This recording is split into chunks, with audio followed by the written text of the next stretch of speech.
अस्सलाम वालेकुम dear students, welcome to Hasnain's biology. जी बेटा, आज हम लोग chapter number 1 first year biology का लेक्चर नंबर 11 स्टार्ट करने जा रहे हैं, जो कि है फाइलेटिक लाइनेज के हवाले से। असल में ये जो लेक्चर है ये है क्या, असल में ये बेटा लेक्चर नंबर और वैरायटी ऑफ ऑर्गेनिजम्स हैं, जिसको हम लोग बायोडाइवर्सिटी का नाम भी देते हैं, किसी भी जगह में किसी भी स्पेस में। तो इसके हवाले से ये लेक्चर है हमारा, और इसमें नंबर ऑफ ऑर्गेनिजम्स कितने हैं टोटल जो कि डिस्कवर हो चुके हैं या नॉन टू साइंटिस्ट, और उसके अलावा कौन से ऑर्गेनिज्म की कितनी वैरायटी मौजूद है इस अर्थ के ऊपर। और उसके अलावा बेटा हम लोग इसमें पढ़ेंगे शजरा नस्ब के हवाले से, मतलब इस वर्ड का मतलब क्या है और साइंटिफिकली इसको कैसे जाना जाता है, इसके हवाले से बात करेंगे हम लोग। और उसके अलावा इसकी डेफिनेशन, इसको डिफाइन कैसे किया जाता है, और एक एवोल्यूशनरी ट्री है क्या। अगर एनिमल्स में बात करें, हम लोग वर्टिब्रेट्स में बात करें, तो सबसे पहले कौन सा ऑर्गेनिज्म आया, उसके बाद कौन सा ऑर्गेनिज्म आया लिविंग ऑर्गेनिजम्स में, एनिमल्स में खास तौर पे, जो कि पिछले टॉपिक में भी हम लोग पढ़ चुके हैं लिविंग वर्ड इन टाइम के अंदर। तो आइए आगाज करते हैं आज के लेक्चर का बेटा। हम लोग सबसे पहले अगर देखा जाए, ये है बेटा लेक्चर नंबर 11 हमारा।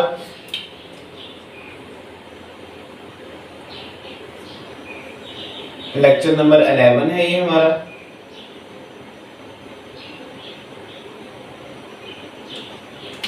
जी, अब इसमें बेटा हम लोग सबसे पहले बात करेंगे, ये जो वर्ड है फाइलेटिक लाइनेज, इसका मतलब क्या है।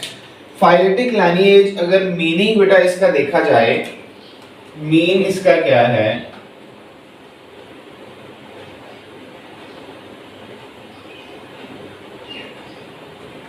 मीनिंग बेटा इसका मतलब फाइलेटिक जो है, असल में वैसे इंग्लिश में अगर इसका मतलब बेटा देखें तो ये ट्राइब, कबीले के लिए हम लोग ये टर्म यूज करते हैं। और लाइनेज मतलब इसका क्या है कि एक लाइन है, एक वे है जिस पे हम लोग रहते हुए किसी भी ट्राइब की या वजूद में आना, कोई भी कबीला कैसे वजूद में आया। या अगर बायोलॉजिकली इसका मतलब हम लोग देखें तो बायोलॉजिकली बेटा जो फाइलेटिक का मतलब होता है, अगर हम लोग यहाँ पे लिखें फाइलेटिक,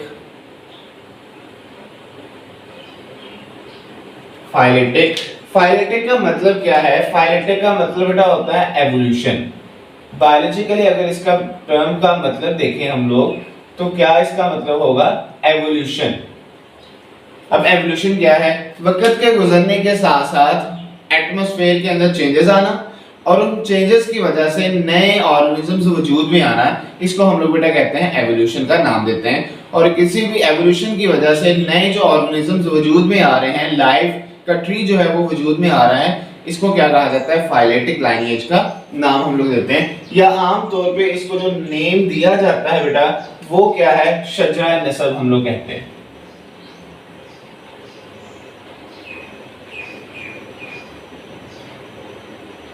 शजरा नस्ब कहा जाता है इसको। क्लियर है। अब आते जरा इस टॉपिक की तरफ। अच्छा, ये असल में है क्या टॉपिक, ये असल में बेटा हम लोग कहते हैं कि नंबर है या वैरायटी ऑफ ऑर्गेनिजम्स हैं किसी भी जगह में या किसी भी स्पेस के अंदर, इन स्पेस, किसी भी स्पेस में।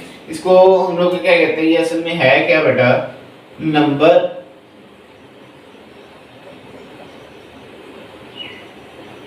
एंड वैरायटी है बेटा। ये किस चीज की वैरायटी है, ऑफ लिविंग ऑर्गेनिजम्स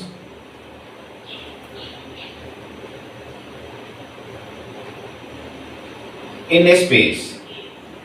किसी भी जगह पे बेटा नंबर और वैरायटी जो होगी लिविंग ऑर्गेनिजम्स की, उसको क्या कहा जाएगा, फाइलेटिक लाइनेज का नाम देंगे हम लोग। और इसको एक और टर्म भी हम लोग दे सकते हैं, इसको बेटा आल्सो नोन एज बायोडाइवर्सिटी भी कहा जा सकता है। बायोडाइवर्सिटी भी इसको कह सकते हैं। क्लियर हो गया। अब अगर देखा जाए, जितने अभी तक डिस्कवरी हो चुकी है, बायोडाइवर्सिटी टोटल है कितनी, जो कि लिविंग ऑर्गेनिजम्स हमारे सामने मौजूद है, हमारे सामने उनका डाटा मौजूद है, जो कि नॉन टू साइंटिस्ट, जिनको साइंटिस्ट ने डिस्कवर कर लिया है, वो कितनी है। मतलब अगर हम लोग देखें जो बायोडाइवर्सिटी डिस्कवर हो चुकी है, वो बायोडाइवर्सिटी है कितनी, टोटल अगर हम लोग देखें बेटा तो ये बायोडाइवर्सिटी है कितनी, ये तकरीबन एक अंदाजे के मुताबिक 2.5 million 2.5 million types total biodiversity या लाइफ की जो कि डिस्कवर हो चुकी हैं। ये क्या है, ये असल में डिस्कवर हो चुकी हैं, डिस्कवर्ड। अब एक अगर अंदाजा लगाया जाए, एक अंदाजे के मुताबिक टोटल कितनी एस्टिमेशन कितनी हो सकती है, एस्टिमेशन तकरीबन 5 to 30 मिलियन तक ये हो सकते हैं। एस्टिमेशन की अगर हम लोग बात कर लें बेटा तो एस्टिमेशन कितनी ये हो सकती है, मतलब एक अगर अंदाजा लगाया जाए तो एस्टिमेशन ये कितनी होगी,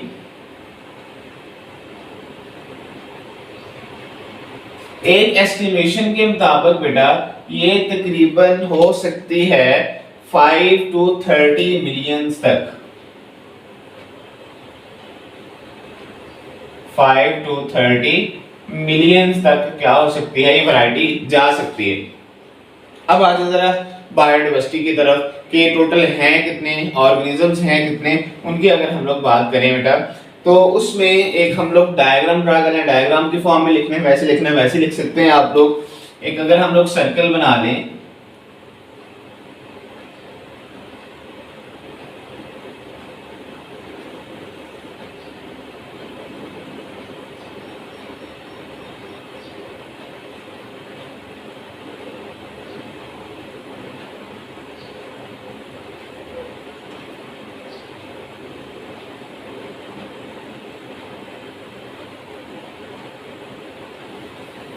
अच्छा इस सर्कल के अंदर हम लोग लिख लेंगे कि कौन सा ऑर्गेनिज्म जो है उसकी वैरायटी कितनी है। 2.5 मिलियन के अंदर अगर देखें हम लोग बेटा तो कितनी कौन से ऑर्गेनिज्म की कितनी टाइप्स मौजूद हैं वो हम लोग बनाने लगे हैं अभी।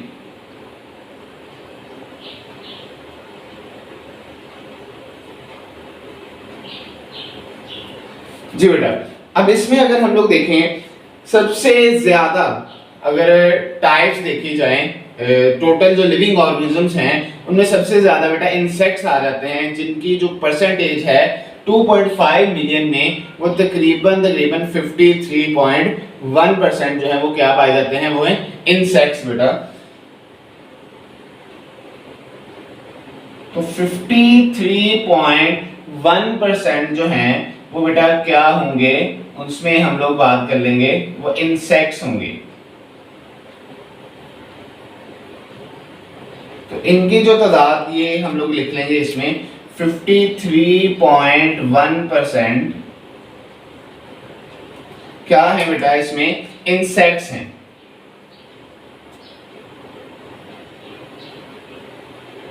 ठीक हो गया। उसके बाद अब इंसेक्ट्स के अलावा बाकी अदर जो ऑर्गेनिजम्स हैं, मतलब इंसेक्ट्स के अलावा अगर हम लोग बाकी बात करें तो उनमें 19.9% जो है 19.9% जो है अदर देन इंसेक्ट्स बाकी एनिमल्स आ जाते हैं। इनके भी हम लोग लिख लेते हैं। तो कितने बेटा 19.9% जो होंगे वो क्या है, वो है बेटा अदर एनिमल्स, अदर एनिमल्स है। फिर उसके अलावा बेटा हम लोग अगर बात करें next one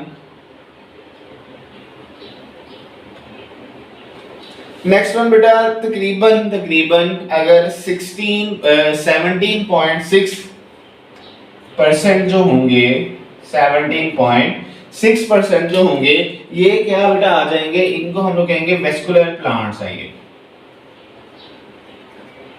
vascular plants.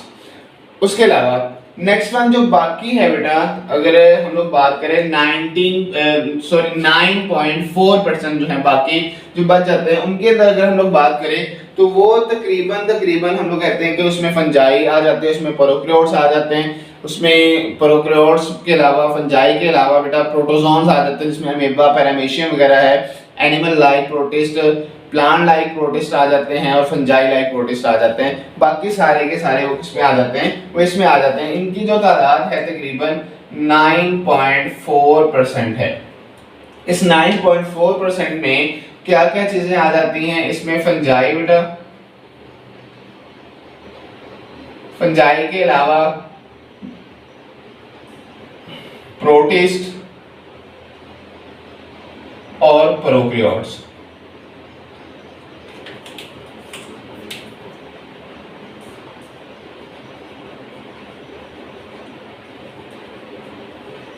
Prokaryotes वगैरह आ जाते हैं। तो ये तीन तरह के जो ऑर्गेनिजम्स हैं, इनकी जो परसेंटेज है इस बायोडाइवर्सिटी के अंदर जो हमने 2.5 मिलियन यहाँ पे पढ़ी, उसमें फंजाई, प्रोटिस्ट, प्रोकैरियोट्स हैं 9.4%, 17.6% के हैं वेस्कुलर प्लांट्स, 19.9% जो है अदर एनिमल्स आ जाते हैं बेटा इंसेक्ट्स के अलावा, और इंसेक्ट्स की तादाद तकरीबन 53.1% है। अब ये जो एवोल्यूशन है बेटा, ये एवोल्यूशन एक अंदाजे में किस तरह से हुई, इसकी अगर हम लोग बात करें, एवोल्यूशन की बात करें, तो एवोल्यूशन जो है ये पहले टॉपिक में भी हम लोग पढ़ चुके हैं, यहाँ पे अगेन मैं एक्सप्लेन कर रहा हूँ। एनिमल्स की अगर एवोल्यूशन की हम लोग बात करें तो सबसे पहले इस अर्थ के ऊपर आने वाले, इवॉल्व होने वाले जो और वर्टिब्रेट्स खास तौर पे वो थे, वो कौन से थे, वो थे बेटा फिशेस। फिशेस से आगे बेटा जो इवॉल्व हुए वो कौन से थे, वो थे एम्फीबियंस। एम्फीबियंस से आगे जो इवॉल्व होने वाले ऑर्गेनिजम्स थे वो थे बेटा रेप्टाइल्स। रेप्टाइल से आगे जो इवॉल्व होने वाले ऑर्गेनिजम्स थे वो थे बेटा बर्ड्स, और बर्ड्स के साथ मैमल्स।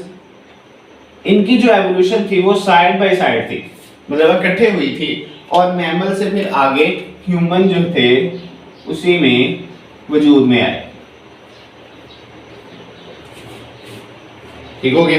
तो ये बेटा एक एवोल्यूशनरी ट्री है, खास तौर पे एनिमल्स का, खास तौर पे वर्टिब्रेट्स का। अब आ जाना इसकी डेफिनेशन की तरफ। फाइलेटिक लीनिएज है क्या? फाइलेटिक लीनिएज असल में बेटा हम लोग कहते हैं ये शजरा नस्ब है। ये जो वैरायटी पूरी की पूरी हम लोग ऑब्जर्व कर रहे हैं, ये असल में डिसेंडेंट से लेकर इंसेस्टर से लेकर डिसेंडेंट तक एक अनब्रोकन सीरीज है, जिसमें क्या हो रहा है, जो नया आने वाला ऑर्गेनिज्म है वो इवॉल्व हो रहा है प्रीवियस वन से, और आगे ही ऐसे आगे सिलसिला क्या होगा, चलता रहेगा। तो ये है क्या, इसको डिफाइन बेटा कैसे करेंगे हम लोग, डेफिनेशन इसकी क्या होगी?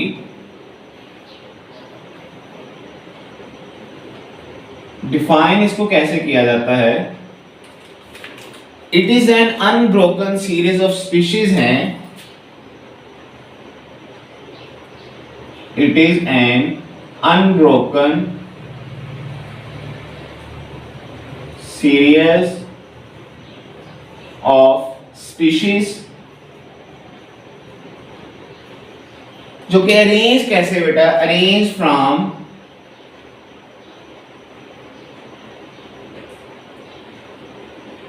ancestors to descendants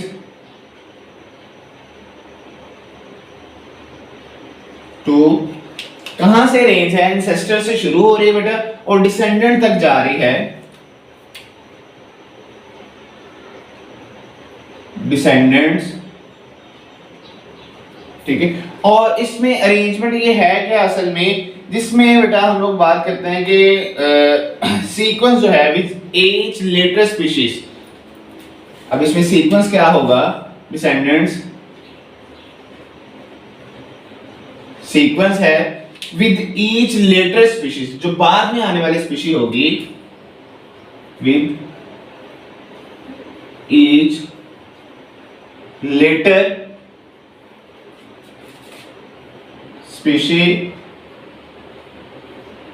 जो कि लेटर स्पीशी है बेटा having evolve from one that, जो लेटर स्पीशी है having evolved one that immediately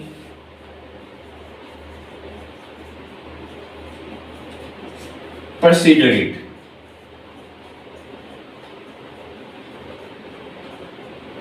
अब इस डेफिनेशन को समझें जरा।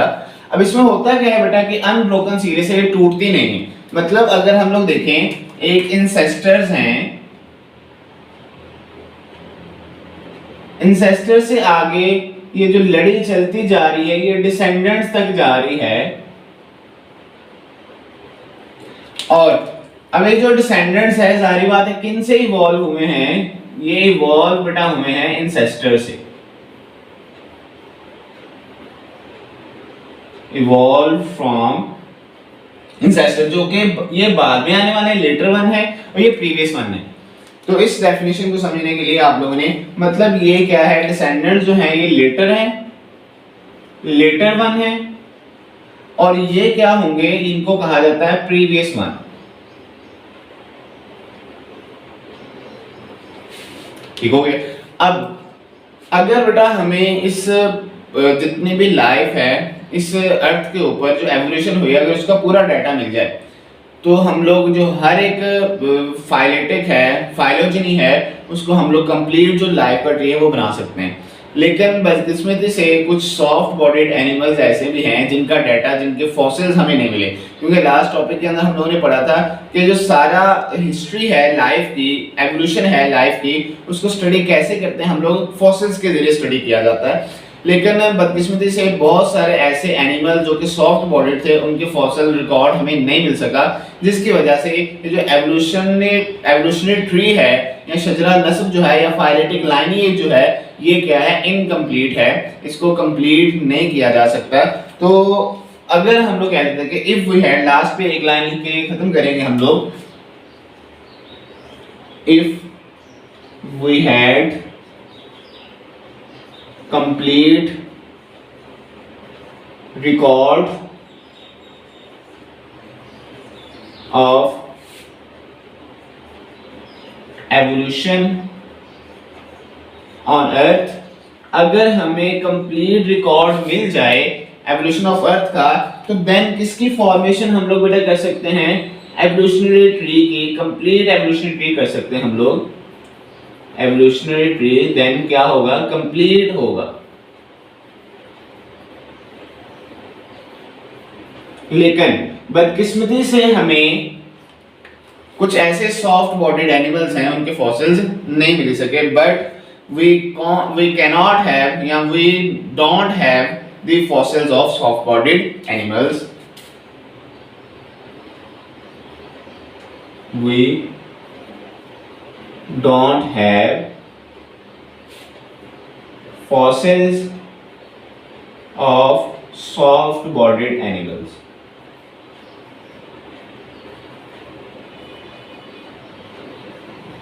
सॉफ्ट बॉडीड एनिमल्स जो है बेटा उनका हमें रिकॉर्ड नहीं मिल सका, फॉसिल रिकॉर्ड नहीं मिल सका, जिसकी वजह से इस एवोल्यूशनरी ट्री को कंप्लीट करना मुश्किल है। तो ये था बेटा आज का लेक्चर, जिसके अंदर हम लोगों ने फाइलेटिक लाइनेज के हवाले से बात की, बायोडाइवर्सिटी के हवाले से बात की, और वो बायोडाइवर्सिटी आई कैसे है, एवोल्यूशनरी ट्री की वजह से, एवोल्यूशन की वजह से। तो सबसे पहले हम लोगों ने फाइलेटिक का मतलब देखा, और नंबर ऑफ वैरायटी जो है लिविंग ऑर्गेनिज्म की किसी भी जगह पे पाए जाते हैं तो इसको बायोडाइवर्सिटी का नाम हम लोग देते हैं। बायोडाइवर्सिटी है कितनी जो अभी तक डिस्कवर हो चुकी है, 2.5 मिलियन, और एस्टिमेशन कितनी है कि 5 से लेकर 30 मिलियन तक हो सकती है। अब ये क्या है, वैरायटी है जो आपके ऊपर परसेंटेज दी हुई है, 53.1% इंसेक्ट्स हैं, 9.4% फंजाई, प्रोटिस्ट और प्रोकैरियोट्स हैं, 17.6% के हैं वेस्कुलर प्लांट्स हैं, 19.9% के हैं अदर एनिमल्स हैं इंसेक्ट्स के अलावा। बाकी इनकी एवोल्यूशन हम लोगों ने देखी, खास तौर पे ये एवोल्यूशन किन की है, ये वर्टिब्रेट्स की है। ये किन की है, वर्टिब्रेट्स की है एवोल्यूशन। सबसे पहले फिशेस आए, फिशेस से एम्फीबियंस, रेप्टाइल्स, फिर एंड पे बर्ड्स और मैमल्स आ गए। डेफिनेशन इसकी क्या है, ये एक अनब्रोकन सीरीज है जो कि इंसेस्टर से शुरू हो रही है, डिसेंडेंट तक जा रही है। डिसेंडेंट्स क्या है, इवॉल्व हो रहे हैं इंसेस्टर से, जो कि लेटर वन थे, बाद में आने वाले हैं, और ये प्रीवियस वन है। तो यही असल में अनब्रोकन सीरीज ऑफ स्पीशीज को क्या कहते हैं हम लोग, फाइलेटिक लाइनेज का नाम देते हैं। अगर हमारे पास कंप्लीट डाटा होता पूरी पूरी अर्थ का, जिसकी वजह से एवोल्यूशनरी ट्री हम लोग कंप्लीट बना सकते थे, लेकिन बदकिस्मती से सॉफ्ट बॉडीड एनिमल्स का डाटा हमें नहीं मिल सका। वो फॉसिल्स उनके नहीं रिकॉर्ड हो सके, फॉसिल्स उनके नहीं बन सके, वो महफूज नहीं हो सके, जिसकी वजह से क्या हो सका, हमने जो स्टडी की है ये कंप्लीट नहीं हो सकी, एवोल्यूशनरी ट्री कंप्लीट नहीं हो सकता। तो उम्मीद करता हूँ आप लोगों को मेरा लेक्चर बेटा अच्छा लगा होगा। Thank you so much and अल्लाह हाफिज़।